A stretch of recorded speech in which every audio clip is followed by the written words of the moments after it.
Seja muito bem-vindo a mais um episódio do MyCast, hoje sobre relações familiares. Primeiro quero te fazer um convite para passar aí a seguir o nosso canal no Spotify e também curtir aí o nosso vídeo no YouTube e também seguir o nosso canal no YouTube para todas as vezes que nós tivermos conteúdos novos aqui, você ser notificado e poder assistir. Uma vez que todo o conteúdo que a gente traz é sobre vida, carreira, desenvolvimento pessoal e profissional para te ajudar a tomar decisões com muito mais assertividade, a fazer reflexões importantes. Esse nosso momento aqui é um momento justamente de parar para afiar o machado, para viver a vida com muito mais assertividade e precisão. E dessa forma conseguir ter uma vida muito mais leve e muito mais feliz. E no episódio de hoje, inclusive, eu vou falar com uma pessoa que trabalha desenvolvendo outras pessoas, visando justamente alcançar essa felicidade e essa satisfação pessoal. Emerson, quero te agradecer por ter aceitado o convite e por falarmos aqui de um assunto que você trouxe para Manaus nesses dias e saiu inquietando muita gente, que são as relações amorosas e as relações familiares. Obrigada por ter aceito o convite. Mayara, gratidão. É uma honra estar aqui com você, com seus ouvintes também, as pessoas que acompanham o seu trabalho. Então, para mim, é uma honra estar aqui. Além de tudo, falar do cotidiano. Relações familiares, todo mundo está envolvido dentro do contexto família.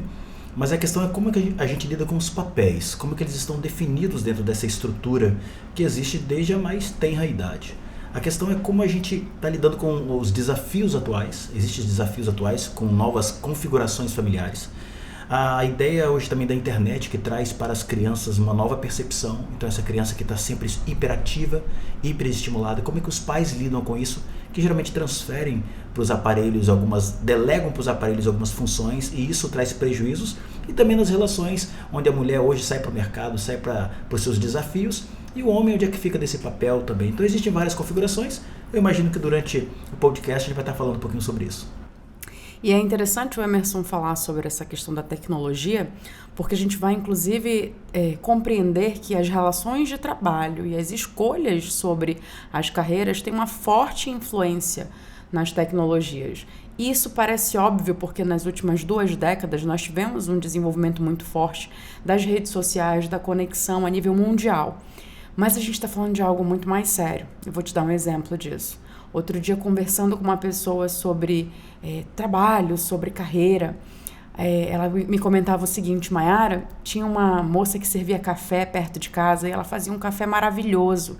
Inclusive, ela fazia um café desenhado, com aquela espuma do leite, trazendo ali alguns desenhos. Então, ela era muito dedicada a esse trabalho. E um belo dia, eu encontrei na feira e falei assim: nunca mais eu te vi na cafeteria, aconteceu alguma coisa? Você fazia tão bem aquele trabalho? E ela disse assim: Emerson, sim, eu saí, porque agora eu prefiro produzir conteúdo para o OnlyFans. Eu ganho muito mais dinheiro, $15 de acesso, e olha só, para onde será que a gente está indo com as novas escolhas, com as facilidades? E quem será que vai executar as atividades laborais tão necessárias para que o mundo ande?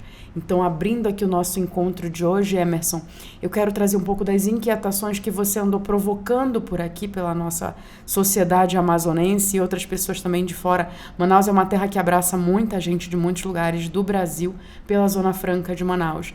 E o Emerson trouxe uma inquietação muito grande, que é justamente a das novas configurações, como que a mulher vem se comportando nas relações amorosas, como que o homem vem se comportando e no que isso vai dar. Emerson, você trouxe uma fala sua sobre essa estrutura de pensamento dessa mulher mais masculinizada, desse homem, que eu não vou aqui fazer spoiler, mas eu queria te ouvir para que as pessoas entendessem, de repente até se reconhecessem, porque a gente faz uma autoavaliação nesse momento. Onde será que eu tô nessa configuração? Então, Mai, existem algumas configurações e algumas nomenclaturas que a gente dá para essa estrutura e também para essas personas dentro desse contexto. Então, por exemplo, a mulher hoje, e é uma configuração atual, porque há tempos atrás a gente via que nossos avós ou bisavós ficavam dentro de casa, a mulher, e o homem saía, ficava dias fora de casa, sempre na roça, sendo caminhoneiro, e a mãe ficava em casa cuidando dos filhos. Essa é uma estrutura antiga. Essa estrutura atual faz com que a mulher geralmente tenha que ir para o mercado de trabalho para encontrar o seu espaço, auxiliar na renda familiar. Então é algo totalmente comum dentro da nossa configuração. A questão é como a mulher geralmente vai para fazer esse trabalho, o homem tende a ficar um pouco mais tranquilo, ele perde aquela garra do leão que vai para a selva, e a leoa, definida como leoa, ela vai para caçar também. E aí a gente começa a ter alguns problemas dentro dessa configuração. E aí a gente vai dar alguns nomezinhos, eu poderia até contar um pouquinho a história da floresta, mas não vai ser esse caso de hoje, deixa isso para o curso, sempre que o pessoal vai fazer treinamento aprende sobre isso. Mas a gente tem a questão da configuração, por exemplo, a mulher que é muito feminina e vai para o mercado de trabalho e começa a se deparar com situações que requer dela posições masculinas, ou seja, decisão, coragem para enfrentar, bater na mesa e dizer, fechar negócio. Então essas configurações geralmente são de atitudes e posições masculinas, porque é o homem que diz assim, o homem que fala até aqui, o homem que determina negócios, o homem tem mais força dentro dessa razão para essa negociação. Então uma mulher muito feminina, ela quando começa para esse mercado, ela começa a se deparar com muito dessa energia masculina e precisa se munir disso até para se proteger. Então a gente começa a ver uma configuração de uma mulher muito feminina, muito bonita, muito dócil, muito educada, muito boa para ser cuidada por um homem, ela começa a se tornar também com essa força masculina. Então ela olha nos olhos, ela aponta o dedo também, ela bate na mesa e fala grosso. Essa mulher feminina, que geralmente tende a se encher de energia masculina, ela começa a afastar este homem que está com ela dentro de casa. Por quê? Porque ela chega dentro de casa também com essa energia masculina. E aí começa a ter conflitos nas relações. Então a gente começa a dizer que é um homem com outro homem dentro de casa, e um homem com outro homem dentro de casa, ou eles viram amigos, apenas parceiros de negócios, ou eles se conflitam porque quer degladiar quem é o alfa dentro da casa. Então a gente tem sempre uma estrutura assim, a mulher feminina, e a gente chama da mulher alfa. A mulher alfa já tem isso por natureza, ela precisou ser assim desde o início, ela se configurou uma mulher que tem um jeito mais masculino mesmo, ela vai para cima, ela geralmente é uma diretora, ela dá ordem em homens, ela bate a mão na mesa e fala que vai ser dessa maneira, e ela não é tão feminilizada, ela é uma mulher que você percebe na atitude dela, uma atitude mais máscula, mas é uma mulher que conquista, que ela vai além. Ela pode se arrumar muito bem, se produzir muito bem, mas ela repele homens que se aproximam porque ela tem jeito de homem, e mulher com jeito de homem geralmente não atrai esse tipo de homem alfa, e é a característica que a gente vai dizendo, né? Da mulher feminina, que atrai muito o homem alfa, mas uma mulher alfa geralmente não atrai um homem alfa. Só que uma mulher alfa para um homem alfa é muito interessante porque eles fazem muitos negócios juntos, então eles conquistam muito, eles conseguem prosperar e enriquecer com muita facilidade, porque eles dizem, nós vamos, e aí vai os dois mesmo. Só que qual é o problema? É que a gente também é dois homens aqui se batendo, então a gente vai ficar brigando aqui, quem tem mais força, quem fala mais alto, a gente vai dizer quem tem mais poder aquisitivo, quem está dando mais resultado. Competição, né? Vira uma competição, porque são dois alfas querendo seus territórios, querendo definir quem é que tem a voz. E aí os filhotes ficam ali olhando para aquela guerra de poder que vai destruindo aquilo pelo qual ambos estão lutando. Então começa a mulher alfa com um cara alfa, conquistando tudo, ganhando o mundo, fazendo suas casas, tendo seus negócios, mas em compensação os filhos olhando para aquela guerra entre os dois, porque fica notório essa guerra, porque é uma briga de ego. E sempre eu digo que quando o ego ele infla, a gente perde muito a alma. Uma certa vez eu falei uma frase que causou um certo burburinho, imagino que aqui no Amazonas não vai ter isso, mas é um privilégio de uma mulher quando ela encontra um homem capaz de tomar conta dela. Que ele pode dizer para a mulher, falar assim, você não precisa correr atrás de nada porque é comigo, deixa que eu resolvo, deixa que eu faço. Aí essa mulher tem desse homem proteção, provisão e direção. É um cara que não tem medo que a mulher cresça, ele não tem medo de fazer ela subir na vida, porque ele está seguro em si e sabe onde ele está seguro. Quando uma mulher encontra um homem desse tipo, ela é uma mulher privilegiada. Eu sempre digo que é importante você sempre verificar quem está do seu lado. E para você fazer esse diagnóstico é muito simples. É perceber quem passou um problema emocional muito forte contigo, uma situação desesperadora que não tinha ninguém e essa pessoa esteve com você até o fim. E a segunda pessoa que pode ficar com você a vida inteira é quem passou um problema financeiro contigo e estava lá. Não importa qual foi o problema, ela estava com você, te ajudou a sair do processo e está contigo ainda. Esse tipo de pessoa você não pode abrir mão dela. Aquela que estava com você quando você teve um grande problema financeiro e quando estava com você quando você teve um forte impacto emocional, uma queda emocional, um problema emocional muito forte ser resolvido na vida, e ela falou, não abro mão de você porque eu estou contigo até o fim. Então essas configurações, quando a gente começa a perceber a mulher feminina, a mulher alfa, o homem alfa, e nós temos o outro homem. E aqui eu estou dando assim um pequeno spoiler, porque a gente sabe que o assunto é extenso, tem que desenhar, tem que escrever. E eu queria até dizer que eu gostaria de pedir para que os ouvidos se Abram mão da ideia de machismo, não é sobre isso. Não é sobre a mulher só pode alcançar esse lugar, não é sobre colocar um teto na mulher. Quando o Emerson traz essa mulher feminina, não é nesse cenário de machismo, que a mulher pode do que a mulher não pode. Inclusive, recentemente a gente teve aí uma grande polêmica com o CEO do G4 que falou: Deus me livre de uma mulher CEO, quando perguntaram com que tipo de mulher ele casaria. E aí, depois dessa situação, tendo o G4, inclusive, um público feminino muito forte, ele foi substituído nessa função. Ele acabou caindo nessa função dentro da empresa. E antes que você pense ou nos interprete erroneamente, eu quero pedir para você ampliar os seus ouvidos, que não é sobre a mulher não poder. Até porque quem aqui já me acompanha sabe que eu venho construindo uma carreira e ter esse suporte dentro de casa, como o Emerson falou, esse cara que apoia, é fundamental para que o casal cresça. Então não é sobre isso, tá? Só para deixar claro, porque agora a gente vai tocar numa ferida um pouquinho maior quando o Emerson trouxe aí outro tipo de homem que tem. Como que é, então, Emerson? A gente já sabe que essas coisas acontecem, né? Porque aqui a gente não está determinando nada, tá falando quais são os modelos e que geralmente acontece. E algumas pessoas se identificam com isso e falam: isso é uma indireta para mim. Não, se for uma indireta que faça a gente mudar de rota, de direção, eu acho que vale a pena dar uma observada. Mas eu tenho observado também outro modelo, né, de homem que a gente fala. Tem esse homem alfa, então esse homem que conquista. Esse homem alfa adora uma mulher feminina, ele gosta de cuidar, então por isso que ele gosta que a mulher dele esteja sempre bonita, sempre muito bem cuidada, que seja uma mulher bonita. Então, como eu falei, é um privilégio quando uma mulher encontra um homem que cuide dela. Então, um homem alfa que conquista adora uma mulher muito bonita, muito sensual, né, muito cheirosa, e ele chega, e esse homem patrocina isso, inclusive, tá? Ele faz questão que essa mulher seja assim. Então, a gente tem esse cara alfa, mas também temos um homem emasculado. Esse homem emasculado não quer dizer que ele seja, sei lá, ele tem uma outra opção sexual. Não, ele é um homem mesmo. Só que as atitudes dele... É um homem hétero, né? Ele não tem outra orientação. Ele é hétero.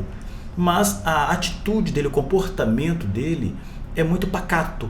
Então, um homem que geralmente, ele numa mesa, não é ele que fala mais alto. Geralmente, dentro de uma discussão com homens, ele é o que se cala mais, que fica mais comedido. Que dentro de uma discussão, ele prefere sempre se isolar. É que no meio de um processo de escolhas, ele sempre pede que o outro escolha no lugar dele. Eu sempre falo uma nomenclatura que o pessoal acabou pegando aqui, que eu falei que é o homem pãozinho de queijo. Pão de queijo, eu não sei bem assim, pão de queijo.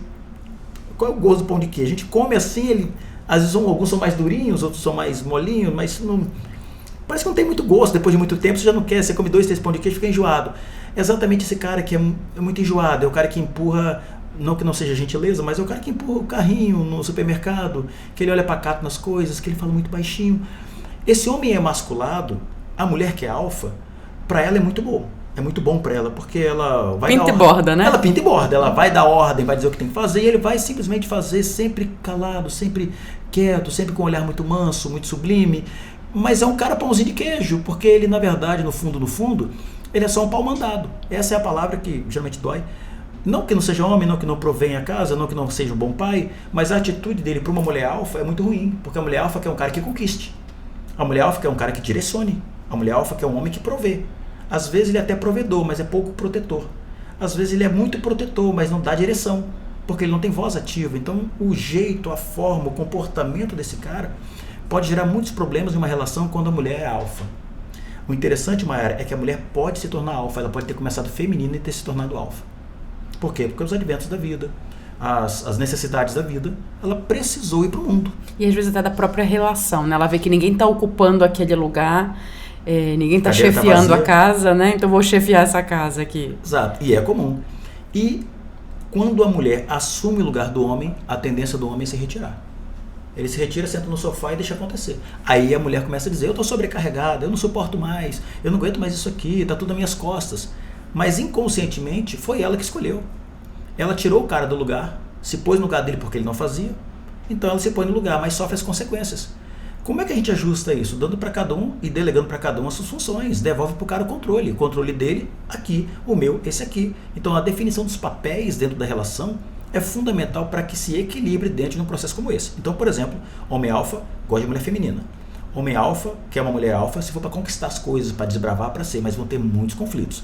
Então, uma relação conflituosa, como o cara disse que não se casaria com uma CEO, tem uma revista nossa nacional que saiu há muito tempo atrás, eu vi, cerca de 70% das mulheres empoderadas vivem só. Por que vivem só? Porque nenhum outro homem quer um outro homem para disputa. Isso é clássico para viver pacatamente. Agora, Uma mulher alfa só gosta de um homem emasculado para mandar, desmandar, vai ter um casamento muito equilibrado, muito tranquilo, mas onde ela fala mais alto, onde ela grita, onde ela berra, põe o dedo e fala, eu sustento isso aqui. E o cara geralmente aceita essa condição. E isso também é perigoso dentro das relações. E a outra relação que é comum e geralmente funciona é a relação de um homem alfa com uma mulher feminina, de um homem emasculado com uma mulher feminina funciona, porque a mulher feminina ainda vai ter muitas exigências alfa desse cara, e eles vivem muito bem na relação. Só que o problema do homem que não assume o papel dele é ele se tornar um pão de queijo com muita facilidade, com muita rapidez. Porque a mulher, quando percebe que está desprotegida, sem provisão, sem proteção e sem direção, ela procura encontrar essas ferramentas em si ou em outros. Então esse homem não se torna mais um referencial. E a gente sabe que quando acaba a admiração, a relação praticamente acabou. E o sexo é uma das áreas mais afetadas, inclusive, desse relacionamento. Eu posso falar sobre isso? Eu não sei. Vamos lá. Eu não sabia. Então, uma mulher alfa, ela não quer um pãozinho de queijo na cama. A mulher alfa quer um homem alfa, que a domine, que a possua, porque ela já domina. Então ela quer uma relação realmente de fogo, de prazer, de vontade, de tesão, de desejo. Assim como uma mulher feminina, ela quer ser seduzida, ela gosta de ser tocada, carinhada. Conquistada, né? Conquistada. E quem é que conquista? É o masculado ou é o alfa? É o alfa que conquista. Então ela olha para aquele cara e idealiza nele como é que ela vai ser conquistada. E esse alfa, ele é um conquistador. Ele já é por natureza, a forma que ele age, como ele decide, como ele anda, a postura dele, o ombro está sempre aberto, o queixo está sempre levantado, o olhar dele é mais altivo. A gente já percebe que esse cara tem atitudes ativas e proativas, e a mulher olha e fala, é isso que eu quero, é o meu herói, é o meu rei, é o meu protetor, é o meu provedor, eu confio nesse homem. Então a idealização não existe, assim, há um modelo ideal para as relações, mas existe aquilo que a mulher idealiza como proteção, provisão e direção, e geralmente tende a ser este homem que domina, determina, provê, protege e direciona. E essa característica geralmente é de um homem alfa. O homem masculino pode ter uma vida em paz, sossegada, mas na minha percepção, o homem precisa ter atitude. E essa atitude, mas se o cara for emasculado, ele pode adquirir ferramentas, capacidades, habilidades para se tornar alfa. Isso é aprendido, um comportamento pode ser mudado, ele não precisa ser imposto a vida inteira. Assim como esse cara alfa que também decide, mas se torna muito mandão, se torna muito intrusivo, que se torna pouco flexível emocionalmente, também tem que aprender a lidar. Então, ou seja, o ponto é o equilíbrio. Eu não preciso ser alfa o tempo inteiro e também não tem que ser masculado o tempo todo. Eu preciso encontrar um ponto de equilíbrio dentro da minha relação. A mulher o tempo inteiro tem que ter energia masculina o tempo todo, pelo amor de Deus. Assim como ela também, de vez em quando, precisa deixar essa feminilidade de lado e assumir posturas e posições que requerem uma mulher alfa. Então, ou seja, qual é o equilíbrio, qual é o ponto-chave? É o equilíbrio. Tanto da mulher alfa feminina, quando a mulher feminina se torna alfa, né, nessas características, e o homem masculado pegar esse poder do alfa e o alfa se sensibilizar, se tornando mais emasculado, ou seja, mais sensível às coisas, ou mais ouvinte, mais aberto ao diálogo. O alfa não gosta muito de diálogo. O alfa determina e faz do meu jeito. E ele tem que abrir mão disso para que as relações funcionem. Então é uma questão de equilíbrio. Tudo é equilíbrio. Tudo que é excesso. E é interessante o Emerson dizer isso, porque aí você pode se reconhecer em que posição você está e perceber o que você precisa de repente desenvolver mais, o que você precisa flexibilizar mais e onde, em que aspecto especificamente. Estou trazendo essa energia muito pesada, muito densa, muito mandona, muito do meu jeito. Será que eu não tenho que olhar um pouco mais para esse jeito do outro? Estou trazendo essa postura muito passiva, muito faz do seu jeito. Será que o outro se sente num relacionamento quando ele está comigo? Porque às vezes você deixando o outro mandar em tudo, escolher o prato, escolher para onde a gente vai, para onde a gente viaja, que carro a gente compra. Essa pessoa que está nesse lugar de decisão o tempo inteiro, se ela for uma pessoa saudável, não for uma pessoa sedenta por poder, sabe o que acaba acontecendo com ela? Ela cansa, porque ela se sente numa relação sozinha. Tudo aqui eu determino, não sei qual é a vontade do outro, pro outro é tudo tanto faz, se a gente tem carro ok, se não tem ok, se viaja ok, se não viaja ok, dependendo do destino, a pessoa só vai. Então esse excesso de passividade dá para quem está nessa relação com esse passivo uma sensação de que está numa relação sozinho, porque determina tudo. E tudo bem se essa pessoa for altamente controladora e gostar de tudo do seu jeito, mas se for de uma pessoa saudável que quer uma relação de troca, vai sentir falta de às vezes até ceder à vontade do outro. Sabe por quê? Quando a gente está num relacionamento bacana, a gente tem vontade de servir. É prazeroso servir. Vira e mexe, Emerson, recebo pessoas assim que dizem, eu tenho dificuldade até que me tragam um copo com água, porque eu me sinto desconfortável, eu estou sempre na posição de servir os outros e quando alguém me serve me incomoda. E eu falei assim, você já parou para pensar que às vezes essa pessoa só tem essa oportunidade de te fazer algo, de te dar um agrado, te servindo um copo com água. E se você não permite que ela faça isso, ela vai se sentir, às vezes, inútil, às vezes sem ter o que agregar, porque ela não tem, às vezes, recurso financeiro para te comprar um presente interessante, mas ela pode servir um cafezinho com bolo, ela chega no trabalho e te traz uma fruta que ela foi no fim de semana na feira. Permitir que as pessoas te sirvam também. Hoje mesmo, mais cedo, fazendo um treinamento para pessoas que estão sempre nessa posição de comando, de poder, juízes e desembargadores mais especificamente, eu falei, olha, excesso de autonomia não é legal. Excesso não é legal, autonomia é excelente.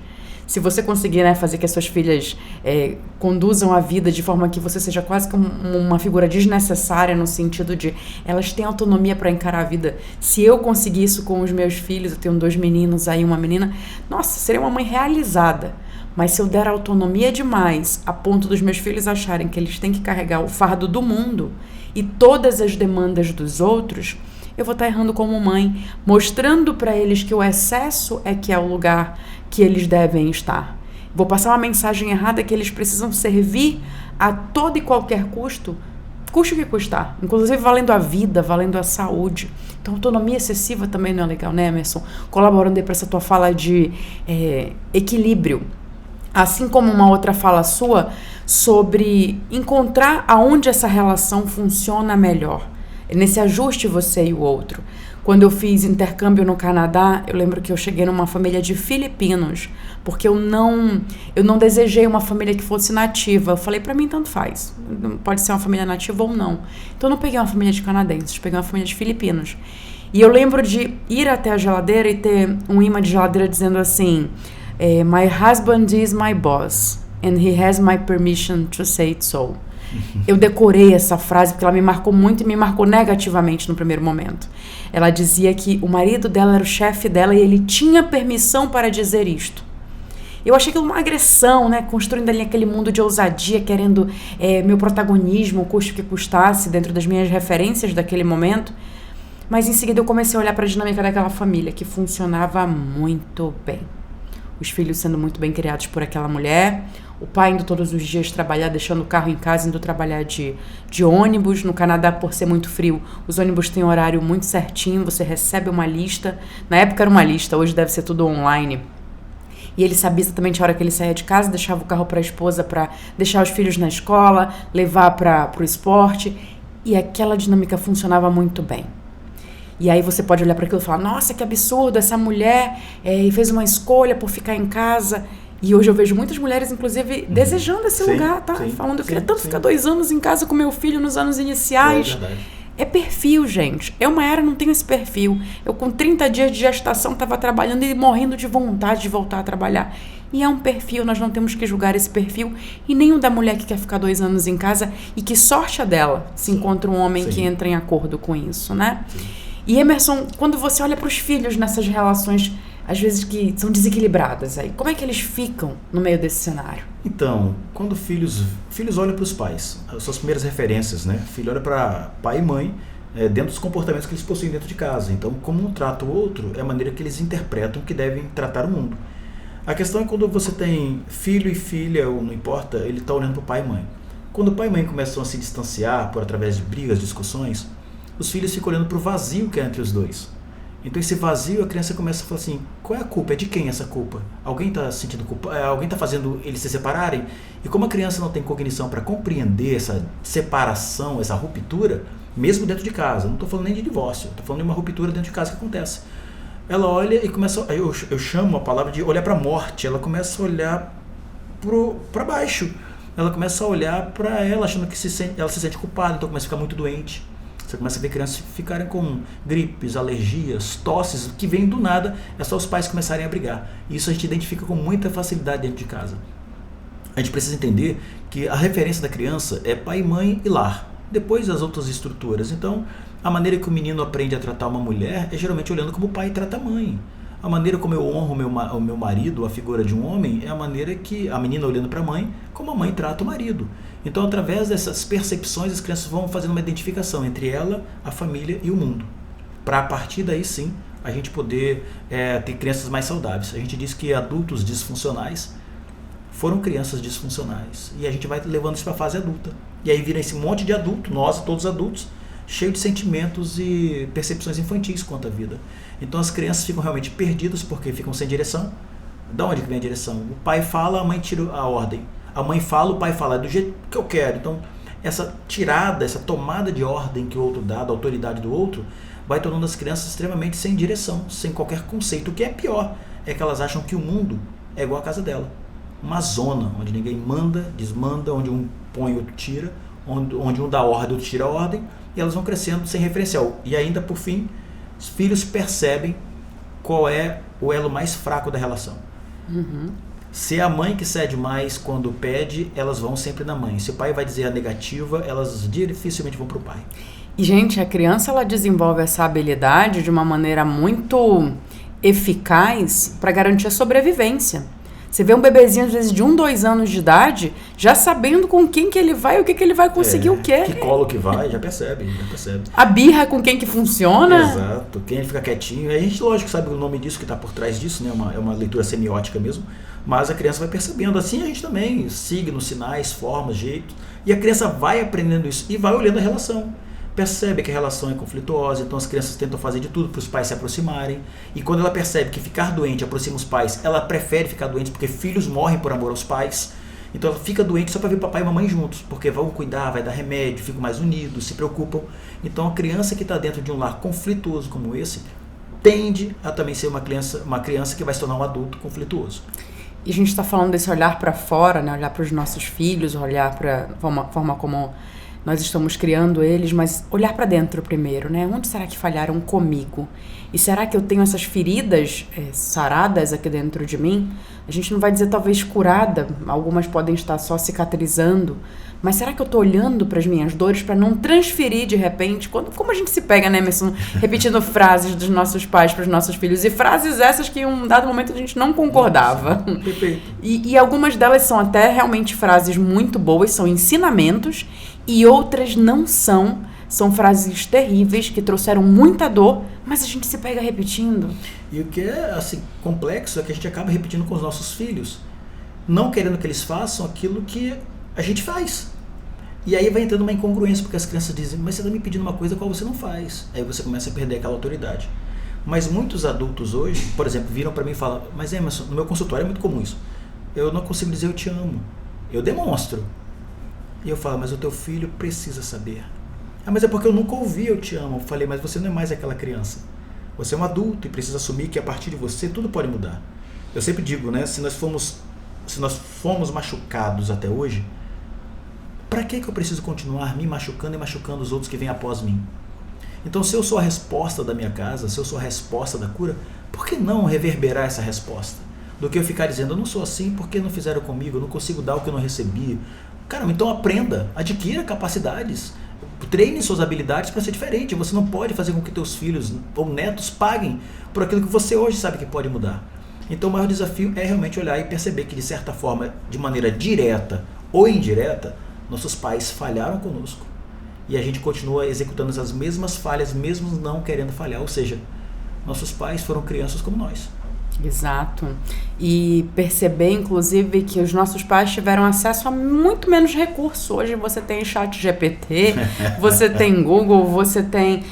não sei você, Emerson, mas eu ainda fui na biblioteca. Você lembra da Barça? Com certeza, com certeza. O conhecimento era muito mais escasso, muito mais inacessível, e hoje, com tanta facilidade, nós não podemos negligenciar e jogar fora toda essa oportunidade de crescer. Quando a gente está falando de inteligência emocional, por exemplo, o próprio termo surgiu na década de 90 nos Estados Unidos. Então você imagina, se lá começou a ser desenvolvido na década de 90, Brasil a gente vai estar falando o quê? De uns 10 anos depois, pelo menos?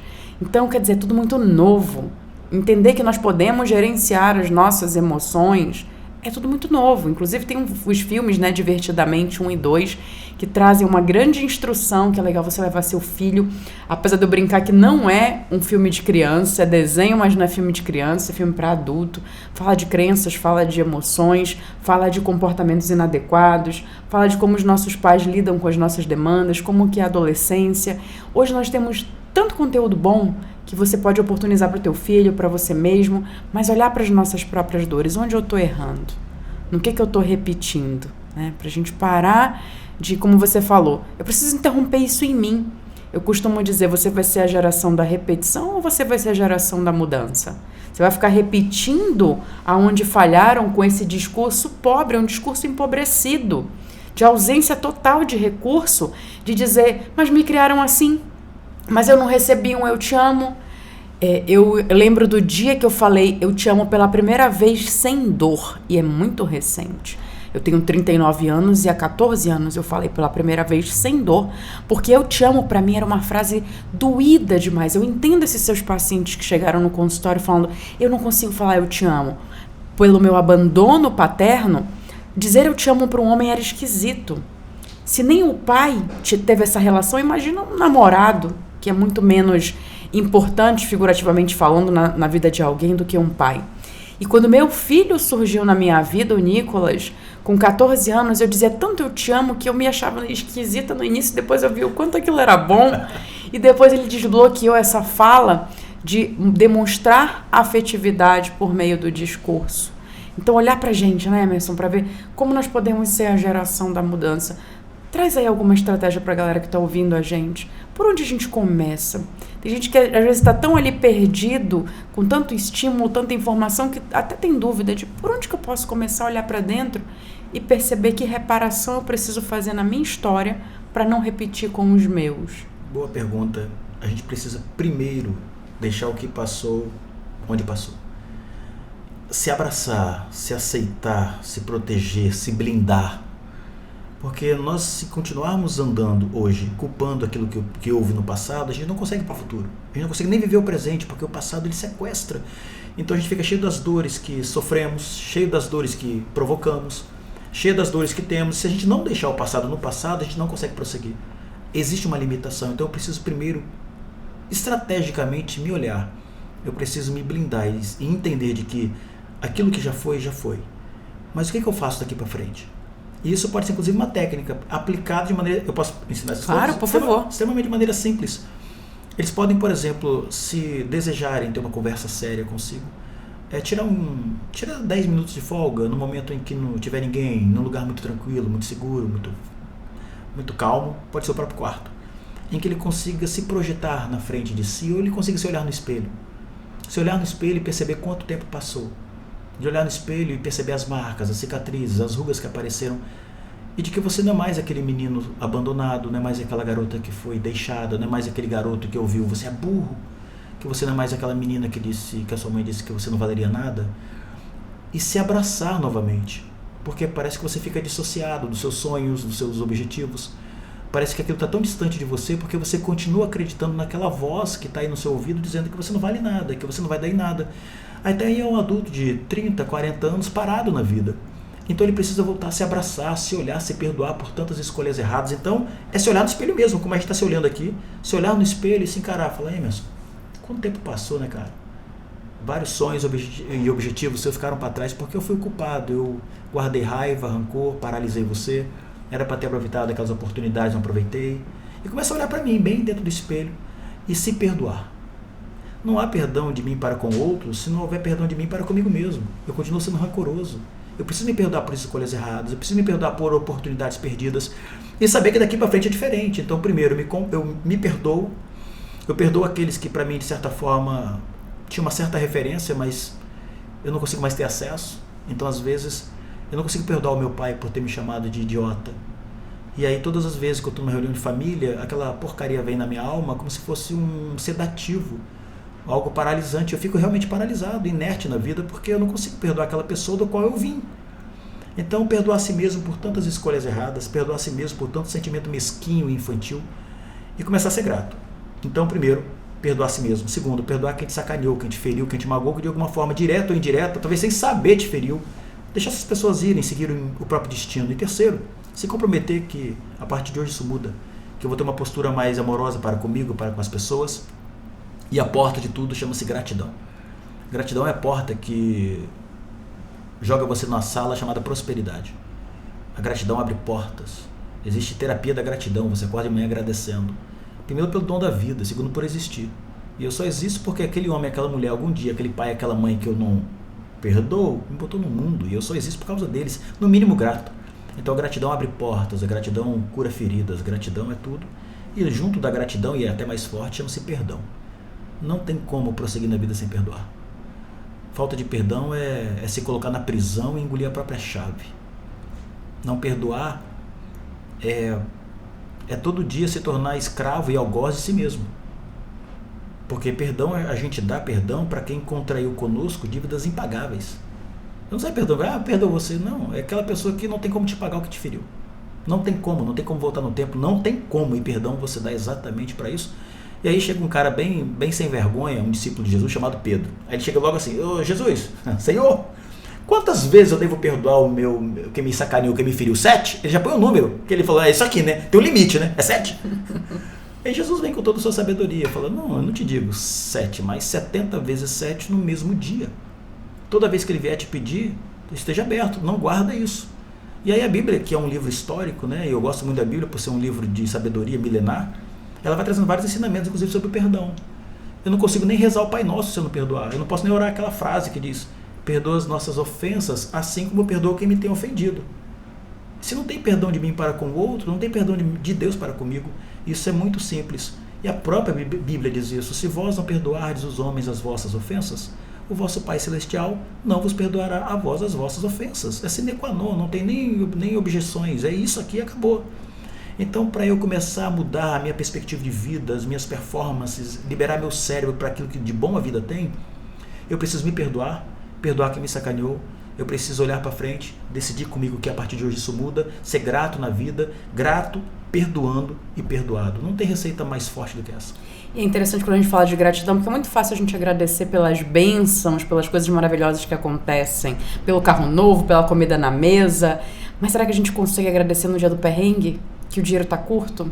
E que só tem aquele pãozinho de queijo, nem o pãozinho de queijo, só tem aquele pão sem manteiga? E nesse dia você de repente olhar e falar assim, isso aqui é o que nós temos hoje, que vai dar sobrevivência para os próximos dias. Mas isso aqui me mostra o lugar que eu quero chegar e o lugar que eu não quero estar. De repente, você pode parar e perceber que as maiores dificuldades que você enfrentou na sua vida deram base de sustentação para você assumir as suas ambições. E ambição não é ruim. É diferente de ganância. Você não está puxando o tapete de ninguém para alcançar o teu lugar. Quando a gente está falando de ambição, a gente está falando de você conquistar aquilo que você deseja e que por algum motivo essa inquietação foi colocada no seu coração.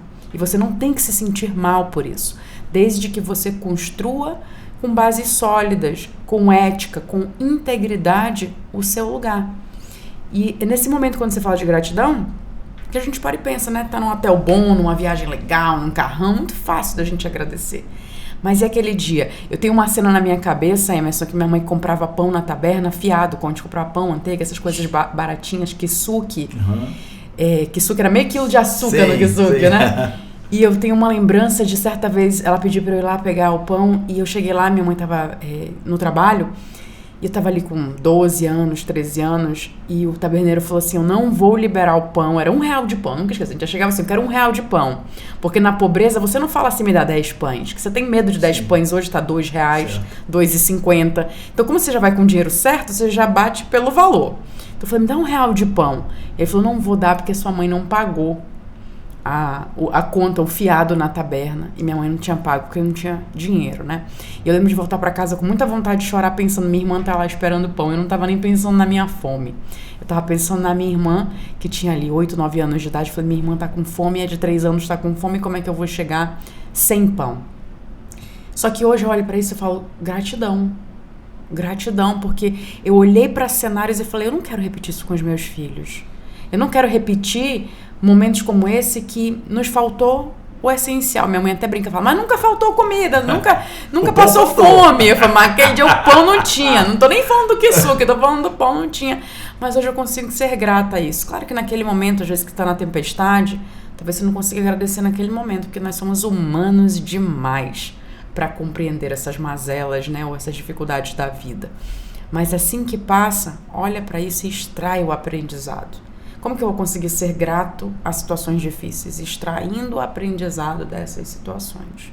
E aí você trouxe aí um passo a passo que é aparentemente simples, como dito, mas que na prática é doído de fazer. Demais. Se fosse fácil, todo mundo é realmente complexo. E você conseguir se olhar nos olhos. A maioria das pessoas não se vê no espelho. Só para maquiar, para olhar, para escovar dente, mas para se olhar no espelho e perceber que o tempo passou, quanta maldade você se fez, quanta coisa você botou nas suas costas, como é que você está obeso, carregando peso e vida dos outros, que o seu corpo está se manifestando de maneira metafísica, né? Tá aí todo inchado, comendo todo tipo de lixo que as pessoas colocam, você engole tudo que as pessoas dizem. Como é que você vai mudar de vida desse jeito? Então eu preciso trabalhar um pouco mais o meu auto-perdão por ter engolido tanto isso e ter suportado isso. Tem que haver perdão próprio, tem que haver perdão para consigo mesmo. Se não, caso contrário, eu continuo me martirizando e dizendo, tudo é assim, porque uma vez tomei decisão errada. Por isso que muitas pessoas entram, inclusive, nesses quadros depressivos, porque tem muita coisa do passado mal resolvida. E aí fica aquela sensação de inabilidade, de impossibilidade, que não tem como mudar, e tem. E eu começo mudando com a minha mentalidade, me encarando, percebendo que o tempo passou e mudou, e eu preciso continuar. Ninguém foge dessa jornada do existir, porque ela acontece na medida que eu caminho. A vida só acontece na medida que eu caminho. Então eu não posso fugir do caminho, ela precisa acontecer. E às vezes perdoar tende a ser difícil, por quê? Porque você se coloca numa posição muito vulnerável. Você acessa dores que de repente estão ali há 10, 20, 30, 40 anos. A vulnerabilidade é um dos componentes que precisa ser abraçado nesse momento de construção de uma base mais sólida, de liberar um perdão, de construir uma vida diferente, uma mentalidade muito mais forte, antifrágil, para que você realmente compreenda. E às vezes a gente não assume ou não expõe as nossas vulnerabilidades com medo do ataque do outro. Eu lembro de um dia chegar em casa e o meu filho mais velho falar assim, mãe, eu tenho uma situação que eu tô frustrado com você. E eu falei, filho, legal você dizer isso, que eu também tô com algumas frustrações em relação a você, que eu quero colocar. Ele olhou pra mim e falou assim, pô mãe, mas você é minha mãe. Eu falei, interessante, né, que como tua mãe eu tenho que tolerar tudo bem com amor de mãe incondicional, mas também não pegue pesado não com a sua mãe. E eu falei, meu filho, eu desejo que um dia tu sejas pai. Porque o dia que tu te tornares um pai e ouvir as frustrações do teu filho, porque tu vais errar. E a gente erra como pai e mãe sem querer, né, Emerson? Eu tenho certeza que você não faz uma decisão, comete uma decisão ali com seu filho, toma uma decisão com as suas filhas, pensando assim, eu vou fazer isso aqui para ser o pior pai do mundo. Nunca. Maera sempre falando uma coisa, eu fui muito tempo em cadeias, né? Visitar presos, eu fiz muito isso. E eu perguntava o nome desses presos, e o nome era José, João, Pedro, Paulo, Abraão, Moisés. As mães, quando colocarem esses meninos no mundo, jamais imaginariam que eles iriam para a prisão. Nenhuma mãe põe o nome bíblico no menino achando que ele estaria encarcerado. Eu não acredito que uma mãe é capaz de botar um filho no mundo querendo dele a tragédia, ou esperando a tragédia dele. Mas são configurações que acontecem. E a gente precisa estar aberto e saber que a vida é exatamente isso. Existem paradigmas do tipo, ensina o menino o caminho que ele deve andar e até quando envelhecer não se desviará dele. Que paradigma é esse? Eu cansei de ver mães com famílias nucleares ensinando o filho na estrada e o menino hoje está no caminho totalmente tortuoso. Como é que você define o destino? Não está, o destino não está pronto, não tem ninguém, a gente não define, não está no nosso controle, a gente tem que abrir mão desse controle. Caso contrário, vive a vida toda frustrado, porque a frustração é exatamente isso. Expectativa demais no outro, expectativa demais naquilo que eu imaginava que seria como eu quero, e não vai ser. Nenhuma situação, nem família. Eu sempre brinco com meus amigos, você me garante que amanhã vai estar casado? Porque ninguém quer, quem quer se casar querendo se divorciar? Não existe essa jornada. Agora, tem aquela pessoa que fala, não, eu determino. Não determina nada, não está nem na sua mão esse poder. Então a gente precisa caminhar exatamente hoje, como se realmente só fosse hoje. E a gente diz que é só por hoje, é um dia de cada vez. Aí eu acho que a gente vive mais, vive melhor, vive aberto, vive leve, querendo que o amanhã aconteça do jeito que eu sempre planejei. Isso é uma bobagem infantil, até porque quem é adulto sabe que o amanhã ainda nem existe. Exato, e tentar controlar esse amanhã, você pode fazer a sua parte, você pode se dedicar e fazer a sua parte e demonstrar a sua falhabilidade em alguns momentos, especialmente para os seus dentro de casa. Essa figura de perfeição, a gente começou aqui o nosso podcast falando dessa mulher alfa, né, que se mostra ali imbatível, desse homem alfa que se mostra muitas vezes imbatível. É tão bom quando a gente encontra um lugar que a gente pode descansar o nosso coração. Eu brinco que artigo de luxo para mim hoje é dormir sem remédio. Sou muito grata porque eu deito e durmo, eu apago, sem nenhuma medicação. Com essa turbulência do mundo hoje, com tanto estímulo, as pessoas estão precisando se medicar e muitas vezes se automedicam na tentativa de dormir para acordar e produzir mais. E aí toma remédio para acordar, toma remédio para dormir, não consegue regular tudo isso. Então, nessa tentativa de muitas vezes suprir expectativas alheias, uma autocobrança, uma rigidez muito grande interna e não abraçando a sua falhabilidade e não entendendo que existe o tempo de descansar. Ouvindo muitas vezes o personal trainer na academia falando assim: Mayara, a gente alterna músculo, é porque ele precisa do descanso para crescer. Não é só o seu músculo que precisa de descanso para crescer, a sua mente precisa de tempo também para poder armazenar as informações importantes. Quando o Emerson está aqui ministrando o treinamento, sábado e domingo, por exemplo, são dias que são 10 horas de treinamento seguidas, com pequenas pausas ali para um lanche e para um almoço. As pessoas saem naturalmente cansadas, cognitivamente cansadas. Por quê? É conteúdo demais, é emoção demais para elas mastigarem. Então o ideal é o quê? Sair de um treinamento como esse para casa e descansar, para que o cérebro capte aquilo que precisa captar, descarte aquilo que precisa ser descartado.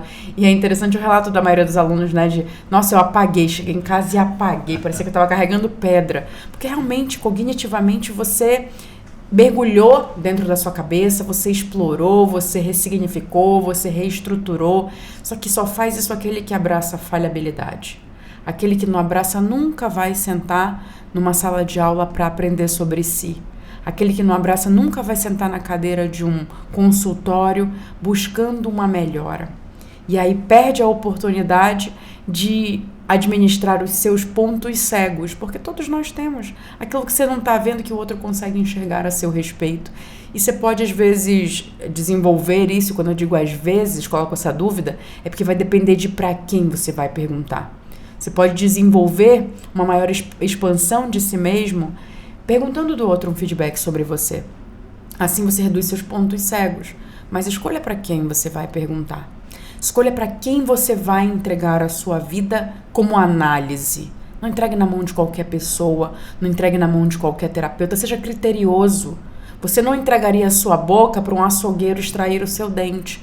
Não entregue a sua mente na mão de uma pessoa que não tem competência para te ajudar de fato. E te ajudar de forma neutra, te ajudar de forma a te entregar autonomia e não te manipular e te engessar naquele processo. Emerson, antes da gente ir para as nossas considerações finais e trazer aí o seu fechamento, eu queria também te provocar para trazer uma luz para essas pessoas que estão em sofrimento, porque muitas vezes, como a gente comentou aqui, não sabem onde estão errando. Esse nosso encontro de hoje foi uma reflexão. Se você ouviu aqui a cada momento com atenção, a nossa proposta é te fazer justamente pensar sobre, tirar esse momento aqui que vai ser de autocuidado para você. Então, trazer luz de esperança, porque eu vejo que muitas pessoas não estão investindo nelas mesmas ou tirar um tempo para se melhorar, porque estão desesperançosas, pensando, acho que eu não tenho jeito, acho que não dá, tá tudo muito cinza, tudo muito sem sentido, não tem graça. Será que é isso mesmo? Será que a vida é só isso? Uma chama de luz nesses corações. Então, eu sempre lanço um desafio, Mayara, de que uma pessoa sem fé, ela não consegue ir além quando todas as ferramentas dela, todas as crenças que ela tem se acabam. Quando você percebe que todas as ferramentas que você tinha não tem mais jeito. Aí você fala, a quem eu recorro? Eu não acredito. Então acho que cada um precisa começar a buscar, a desenvolver a sua espiritualidade. E espiritualidade todo mundo tem a sua. Não estou falando de religião. Eu estou falando de transcender, de ir além. De olhar para cima, seja para onde for, para o cosmos, para Deus, como o nome que derem, mas entregar o controle. Porque esse que nos fez é como se fosse um maestro que sabe exatamente a hora que a música acaba e que música é que toca. Eu só preciso entender de que ele sabe exatamente o que está fazendo. Então, para mim, como homem de fé, e eu peço até permissão para falar um pouco sobre essa minha fé, porque é exatamente nessa esperança que eu coloco. É quando as minhas forças acabam. É um navio no meio de um oceano cheio de equipamento, cheio de aparelhos, GPS, tudo, os melhores navios do mundo. Pane. Quando tudo der pane, eu preciso ser guiado pelas estrelas. O navio tem que olhar para cima. Eu preciso, como comandante daquele navio, falar, as minhas ferramentas humanas, elas acabaram, eu não sei para onde ir. E as estrelas guiam, eles eram guiados antigamente pelas estrelas. Eu preciso olhar para o alto. Todas as vezes que as minhas ferramentas pessoais elas acabam, eu olho para o alto. E ali eu vejo que tem uma direção, sempre vai ter uma direção. E aquela direção me aponta para um porto seguro. Então, aumentar minha espiritualidade entendendo de que eu posso entregar o controle, de que está tudo bem quando as minhas ferramentas falharem, que está tudo bem quando eu não entender mais o que está acontecendo e onda para todo lado no navio. O navio precisa simplesmente dizer, eu preciso confiar de que as estrelas sempre me apontarão. Ou seja, olho para o alto. Dali é que vem a esperança, para mim é dali que vem a resposta. Mas eu vou finalizar essa reflexão com uma frase de um cara chamado Renato Russo. Eu saí de lá e vim para cá. Se você tiver alguém em quem confiar, confie em si mesmo. A gente sempre ovaciona as outras pessoas, confia no outro, fala sempre do outro. E sobre nós? Quando é que a gente vai dizer, eu quero me agradecer por ter sido tão forte naquele momento, eu quero me amar porque eu mereço esse amor todo, eu quero confiar nos meus projetos porque eu sou competente e capaz, eu vou fazer acontecer porque eu me amo e me permito. A gente fala sempre sobre os outros e sobre nós. Então eu preciso também confiar mais em mim mesmo e saber que vai passar. O choro ele realmente dura uma noite, vai ter um tempo, uma noite, vai ter um tempo, mas vai vir alegria logo pela manhã. Meu coração precisa estar calmo. Porque no meio da tempestade a gente quer fazer tudo, a gente quer jogar as coisas fora do barco, na tempestade quer deixar tudo leve. Mas na tempestade, se você não ficar em silêncio, você não ouve, é muito barulho. Na tempestade eu preciso saber que no barco da minha vida tem alguém que sabe o que está fazendo. Então calma, não adianta esse esforço. Toda sua expertise no mar não vai adiantar de nada. Fica calmo porque eu estou aqui. E esse aqui que eu acredito diz, mar, acalma-te. Vento, aquieta-te. E a Bíblia diz que nesse momento o mar se acalma e o vento se vai. Então eu preciso desenvolver minha espiritualidade para entender que nessa hora eu tenho que olhar para cima. E eu quero te agradecer por esse momento, por essas reflexões e que a gente possa levar essa chama de luz para esses corações, assim como você faz em sala de aula, assim como você faz no seu consultório, que a gente faça nesse encontro de hoje também. Gratidão mais uma vez. Gratidão, Mayara, obrigado pela oportunidade, seus ouvintes, quem está assistindo. Eu estou sempre olhando para você, olhando um pouco para eles, mas eu tenho certeza que vocês vão receber o calor e a emoção e é tudo que eu quero passar para vocês aqui também, levando um pouquinho disso que a gente também tem trago aqui para Manaus, e as pessoas aqui sempre me abraçam com muito carinho e gratidão, Mayara, mais uma vez. Perfeito. E você que está nos acompanhando, lembra de seguir o canal tanto no YouTube quanto no Spotify para sempre ser notificado todas as vezes que nós tivermos um conteúdo novo por aqui. E também seguir as nossas redes sociais que estão no link aqui na descrição, tanto o Instagram do Instituto Humanizar, quanto o meu Instagram, Mayara Cansanção, e vamos deixar aqui hoje também o do Emerson Fregona. Um grande abraço e a gente se vê num próximo podcast.